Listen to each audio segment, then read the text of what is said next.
Hey guys, I'm BJ, and this is my first YouTube video, which is interesting because I have been an art creator for like over a year, but somehow talking into a microphone is more intimidating than posting my art for thousands of people to see. But anyways, today I just wanted to talk about something that's been sitting in the back of my mind for a while, and that's the fact that every artist somehow goes through the exact same character phases. I don't know how this happens. I don't know who started it, but if you've been making OCs for any amount of time, you've probably looked back at old characters and realized you were following the exact same trends as everyone else.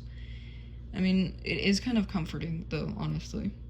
Because when you're creating characters, especially when you're younger, you spend so much time worrying about originality. Then you open social media and realize thousands of people independently created a sarcastic white-haired guy with trauma. And somehow that's just part of the experience. So I thought it'd be fun to go through some of the OC trends and phases I feel like we've all experienced at some point.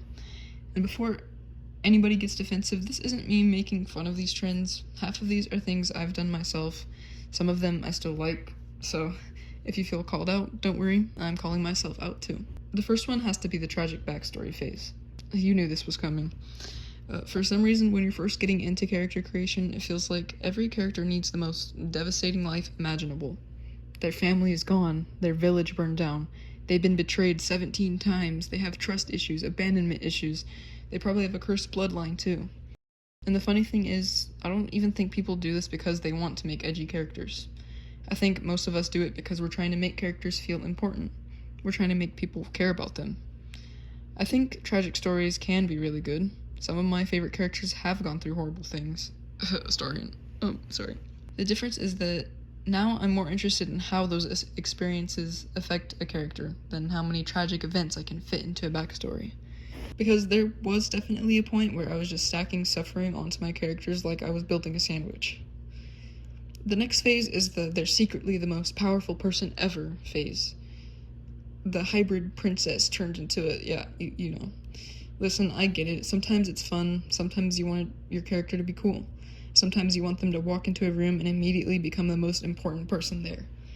And honestly, I think every creator deserves at least one overpowered character as a treat, but I do think it's funny how often this happens. Your character starts as a regular guy, then suddenly they're descended from royalty, and they're chosen by destiny. They can destroy planets, and before you know it, they've become a cosmic being with powers beyond human comprehension.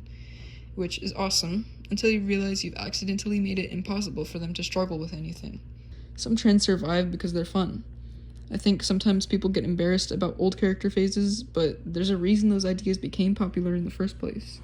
They're visually cool, and being visually cool is a perfectly valid reason to make a character. Another phase I think almost every artist has gone through is the "this character is basically me, but I refuse to admit it" phase. I mean, that's pretty much all of my characters, but anyways, this one's probably the funniest, because you'll create a character and swear up and down that they're completely different from you, and then somebody points out they have the same interests as you, the same fears as you, the same opinions as you.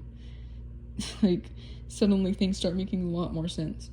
I think people are way too harsh about self-inserts.